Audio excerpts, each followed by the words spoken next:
Thank you for joining me for another quick hits conversation. Today, I would like to talk about how do you purposefully learn from mistakes or failures? Tim, go first. Kick us off.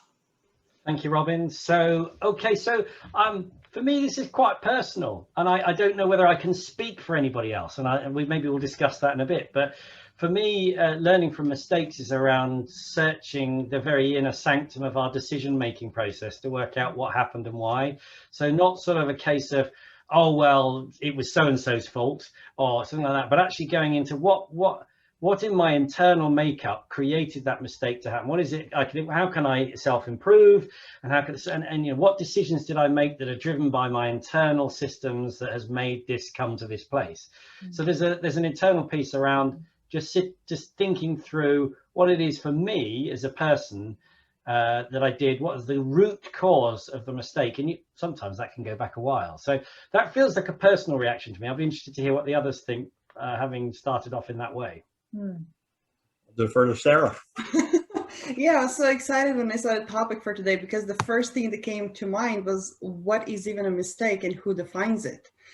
Because what it can be like a misguided action or something that's wrong for you or me, who decides on what is wrong?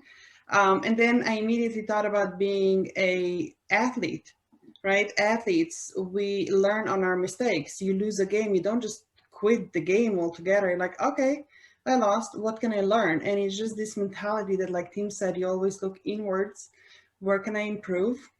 And then there's also this fine line between, are you going down the rabbit hole, or do you have the capacity to then move on and maybe later on revisit the past? It's like, what were some of the other lessons that I'm now able to see that I couldn't see earlier? Yeah. And the athletics, talking about that is very good observation, because I've learned a lot by both being a player as well as being a coach. I coached youth sports for 24 years. And one of the challenges is to help your players grow without, overtly, criticizing them. Because if you really come down on them, especially as a child, they may just go into a shell and they might not, ever blossom as a player. So, the thing I've learned is just, what have they done? How does it work in this situation? How can we improve it in our practices? How can we improve it during the game? And one of the things I learned was, I would just see something on the field that I thought was kind of strange or didn't work. And I would just pull the player out and just send in a sub real quick. And then I would say to the player, okay, I want you to fix this. And then I would send them right back into the game. I wouldn't stand there and yell at them. I'd never yelled at a player in 24 years, because I thought it was counterproductive. And then being a player, I never played organized basketball in high school or college or anything like that. I didn't pick it up till I was actually 30 years old. And I just learned by playing. I was like, boy, that was dumb. I can't believe I did that, or that was stupid, and you just kind of just learn. And like you said, like Tim was saying, you kind of internalize, you think about, well, what could I have done differently? I even went online and watched videos and say, well, maybe I should do this differently, but in business, it's a whole different ballgame, I think, because sometimes a mistake can be very costly to you or to your client. So you have to, really think long and hard about, why did I do that? What was the genesis behind that decision? And what could I have done differently? And then also, work with a team of people who are kind of, can be like a board of directors to you, or be advisors to you, or mentor to say, this is what I'm dealing with. How can I fix it? And just kind of learn from it that way. Yeah, hearing you talk to yourself if that was dumb or that was stupid makes me think about the fact that for me, I have to step away from the shame of having made a mistake, and I have to get over that internal voice calling me dumb or stupid before I can learn. And it makes me wonder, are you purposeful about learning? Like Rick, you said you go and look at videos. That's very purposeful about learning about your mistake. Or is it something that you just kind of hope by osmosis that you don't make the same mistake, or find another way to make the same? I've done that same mistake, found a different route to it. How do you do that? The shame there, which I find quite interesting, and it made me think on my journey, I don't have that. I used to. I mean, yes, I have it, but I don't anymore. I make mistakes and I'll go, do you know what? I've made a mistake. And I'm not overwhelmed by maybe an anxiety or a sense of shame at all. I'm like, I made a mistake. Okay, what's the best way to deal with this? So I think that's quite an interesting reflection on my own journey there. But I also want to chuck into the mix prejudice and blame as well. As a mom, I always find it interesting when my girls are now just old enough to start grasping the concept and being more intentional about it.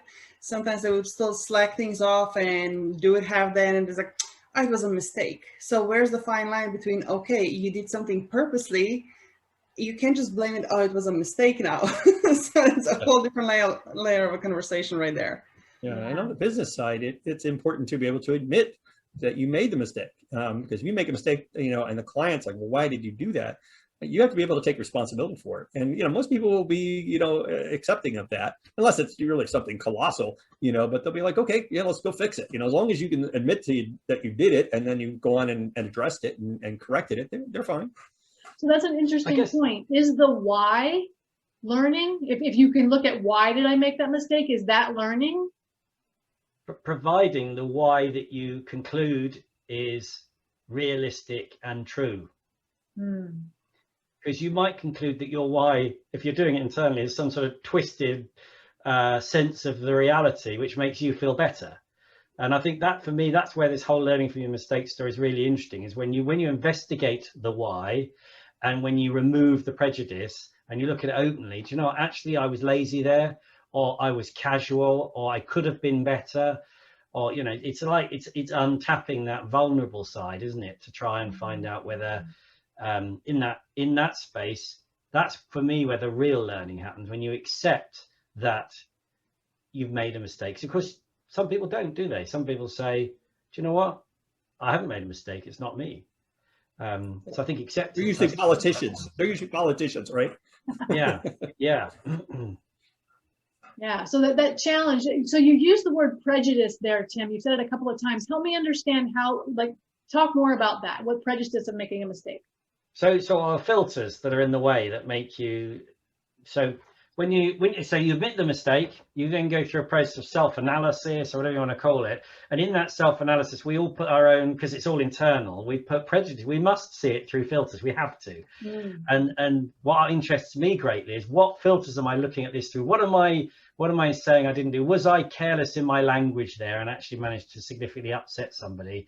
Was I, should I have been better in doing this? Could I have approached this in a different way? What learning did I not have that I can now have?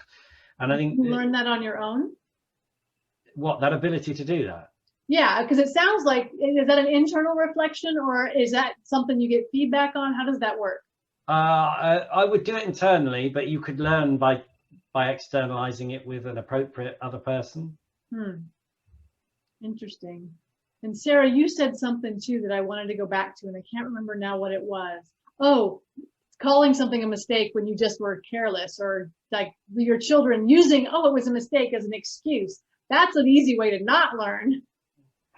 And that's the conversations we're having around that. And then in the meantime, the beautiful part of it, especially looking at them, and they have the awareness, like, what, I made a mistake, but I'm going to make art out of this thing. Whether it's the art project, they just are now getting into the space of not freezing. Oh, shoot, I made a mistake, something's going to go wrong. Was it, okay, how can I turn this into art now? And there are so many different things that I pick up from them as a business owner too. Because how often do we find ourselves teetering on the ledge of, oh, I need to be doing this thing, but I tried it before and it failed, and I tried it again and it failed. And even though we are a different person, we have different knowledge, we have different experiences. Now, like, I don't know if I'm going to mess it up again. I just don't want to try it, versus I'll just make art out of it, whatever it comes out. And if it's another mistake, well, another stepping stone on my journey. That's the concept of the happy mistake, isn't it? The artist painting, slips with the brush and changes the picture to accommodate the slip of the brush. And, you might, if you go through life seeing it as a series of happy mistakes, obviously, if you have an impact on somebody else with your mistake, then you need to deal with that. But otherwise, actually, this is a learning. I failed, I made a mistake, but growth follows. Yeah. And I think there's a piece in there about focusing on that growth in amongst the lumpy bit where you work your way through it. Yeah. And you brought up a good point, because that has an impact even on corporations as well, because if you make a mistake, one of the things you should always do in a crisis situation is admit the mistake. It's the companies that don't admit the mistake that wind up, with a lot of lawsuits and, all kinds of other, secondary issues that come as a result. And being able I have to cut us off there. I'm sorry. That is our 10 minutes. I hate it when it's mid-conversation, but that is our 10 minutes. Thank you so much for having this conversation with me, and we'll do it again very soon.